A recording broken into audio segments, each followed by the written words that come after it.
Welcome students. आज का हमारा टॉपिक है nature of management. Management as a science, art and profession. Management को हम डिफरेंट पर्सपेक्टिव से पढ़ सकते हैं, क्योंकि there are lots of ways to define management. Management के कुछ स्पेसिफिक कैरेक्टरिस्टिक्स हैं जो उसे साइंस और आर्ट और प्रोफेशन के रूप में डिफाइन करते हैं। हमें मैनेजमेंट की नेचर समझने के लिए ये समझना होगा कि मैनेजमेंट साइंस, आर्ट और प्रोफेशन के साथ कैसे कनेक्टेड है। हम पहले पढ़ेंगे management as a science. Science क्या होती है? Science is an organised collection of knowledge that has an explanation on the basis of facts for every phenomenon. ये साइंस क्या है? उसके जितने भी रूल्स, रेगुलेशंस या प्रिंसिपल्स हैं वो किस पर बेस्ड हैं? वो रिसर्च पर बेस्ड हैं। कुछ फैक्ट्स हैं जो प्रूव हुए हैं थ्रू डिफरेंट एक्सपेरिमेंट्स, तो उसको हम फिजिक्स, केमिस्ट्री या बायोलॉजी में इंक्लूड करते हैं।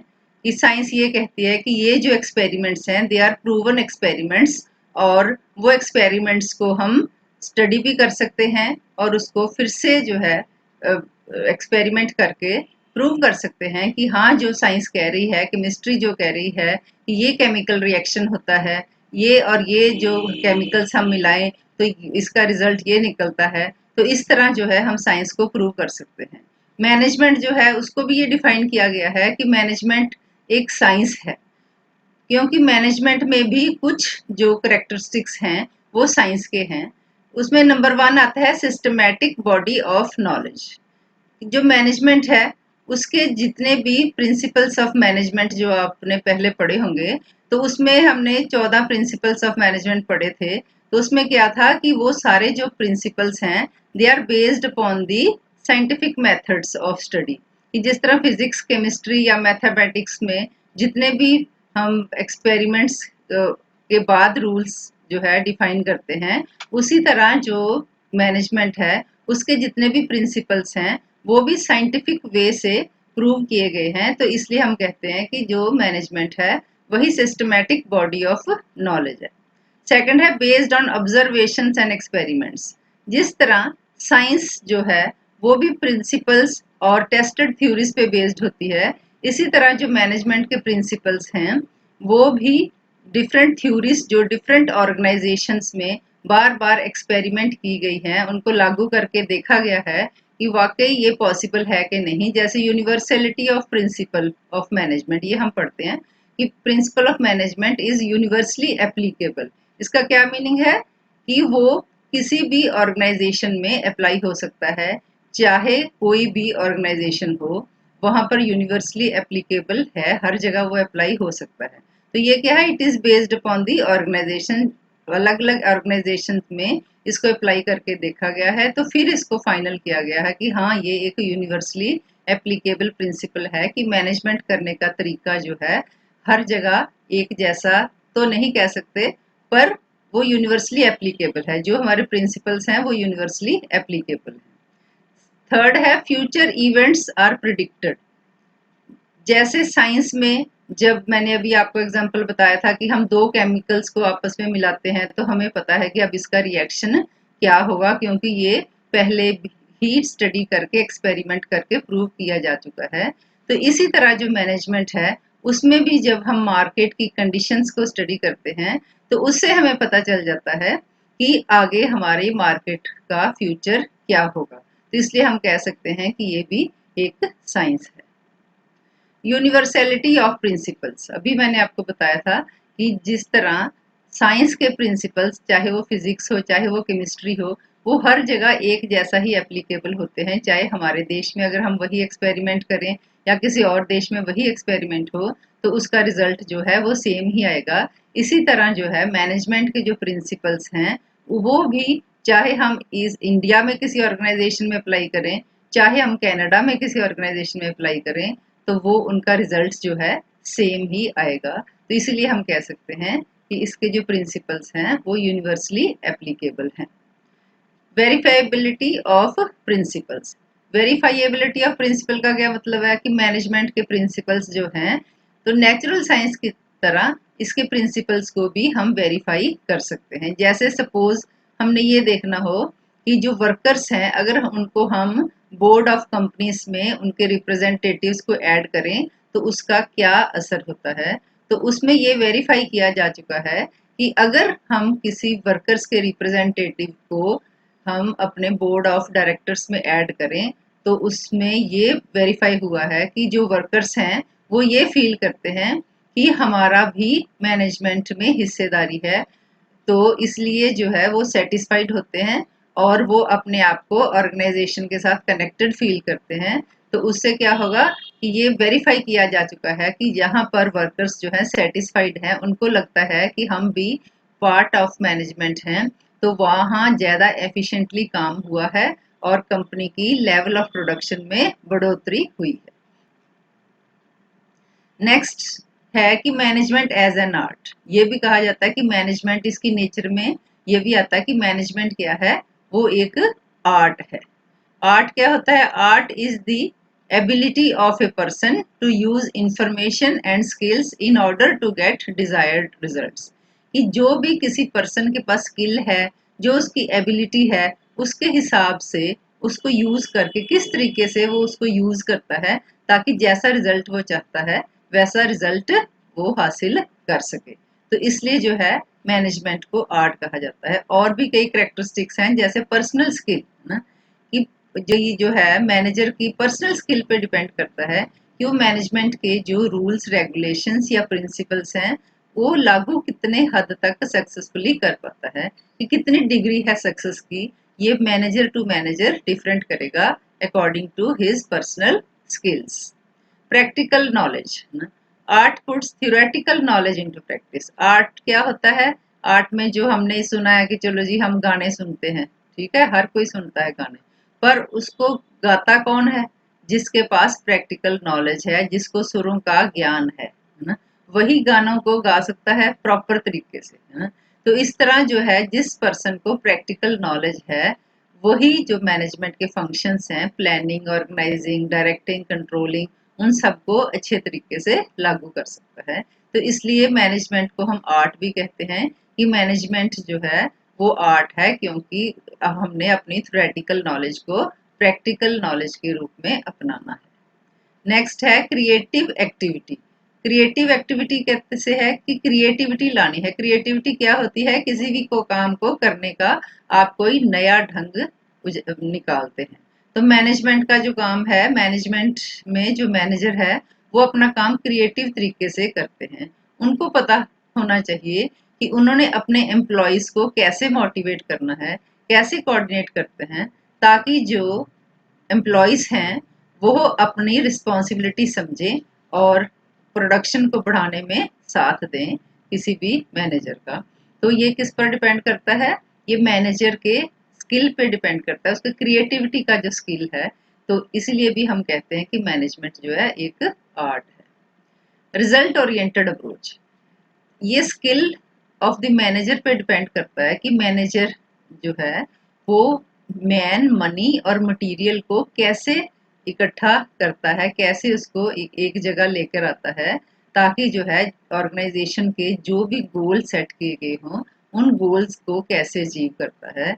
चाहे वो सेल का गोल हो, चाहे प्रॉफिट का गोल हो, चाहे प्रोडक्शन का गोल हो, किस तरह जो है वो रिजल्ट ओरिएंटेड अप्रोच को लागू करता है मैन, मनी और मटेरियल को।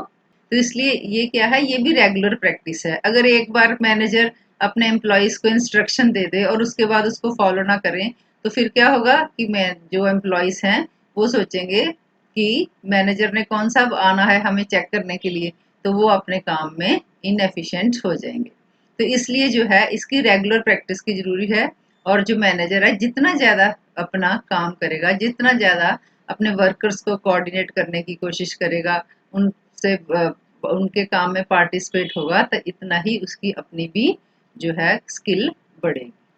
ह्यूमन अंडरस्टैंडिंग, जैसे हमें पता है कि मैनेजमेंट क्या होती है?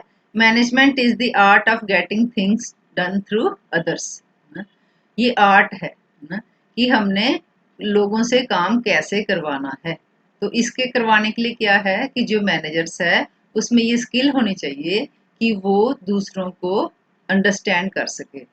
अगर कोई एम्प्लॉय किसी एक पर्टिकुलर तरीके से बिहेव कर रहा है तो वो ऐसा क्यों कर रहा है ये उसको पता होना चाहिए। उसको इतनी उसमें स्किल होनी चाहिए कि वो देख सके कि अगर हमारे किसी भी एम्प्लॉय का एक ऑड बिहेवियर है तो वो ऑड बिहेवियर क्यों है, तो ये उसको पता होना चाहिए। नेक्स्ट हम पढ़ेंगे मैनेजमेंट एज ए प्रोफेशन।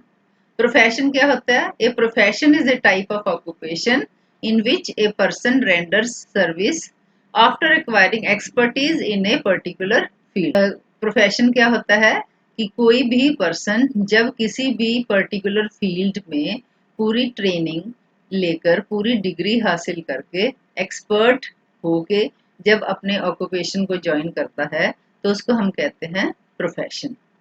इसमें नंबर 1 है systematic specialised knowledge. Systematic specialised knowledge क्या है कि किसी भी फील्ड में जब एक पर्सन एज ए प्रोफेशन उसको अपनाता है तो वो उसको उसके प्रिंसिपल्स कंसेप्ट्स और थ्योरीज जो है उसके बारे में उसकी स्टडी जो है एक आम एक मैनेजर जो है उससे ज्यादा होगी। तो ये क्या है? Systematic specialised knowledge. उसके पास क्या होगी? Systematic specialised knowledge. जैसे एक डॉक्टर है, हम कहते हैं कि ये एमबीबीएस है, ये एमडी है, आईज में एमडी है। इसका क्या मतलब होगा कि वो आई स्पेशलिस्ट है। तो उसके पास क्या है? उसकी स्पेशलाइज्ड नॉलेज है। Second, formal education and training. Profession का दूसरा गुण क्या होता है कि उसमें जो भी पर्सन है उसके पास एक फॉर्मल डिग्री है और उसने जो है एक ट्रेनिंग हासिल की है उसके रिलेटेड।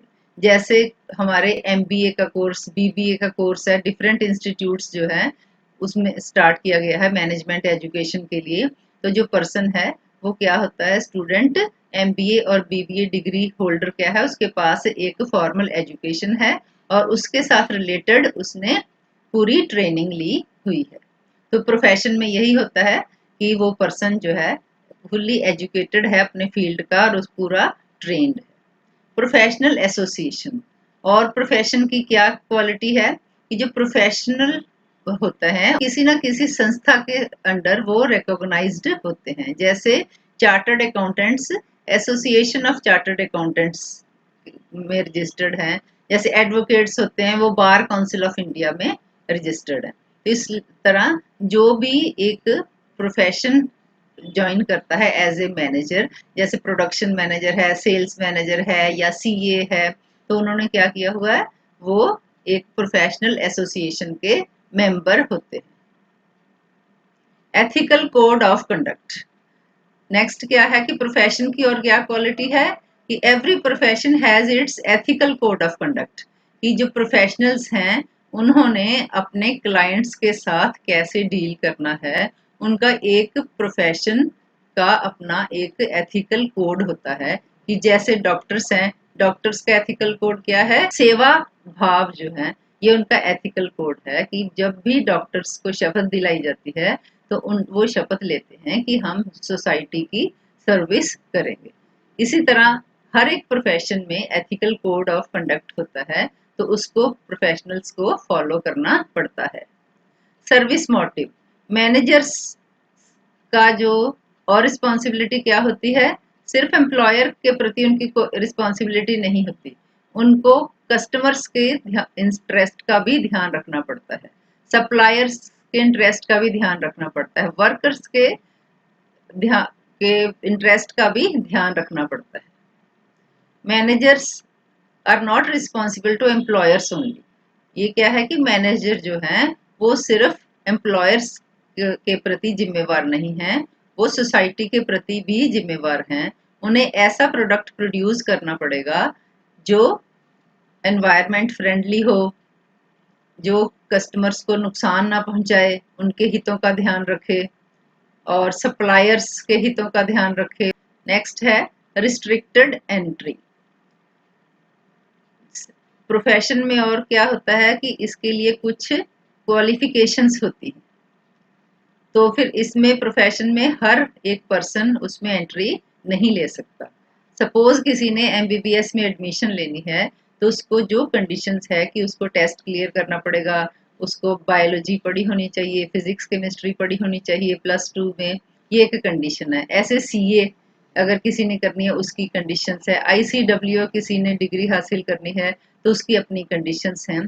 तो इस तरह जो है ये इसमें रिस्ट्रिक्टेड एंट्री होती है कि इसमें आपको ट्रेनिंग लेने के लिए, क्वालिफाई होने के लिए कुछ कंडीशंस हैं, कुछ एलिजिबिलिटी है जो आपको फॉलो करनी पड़ेगी।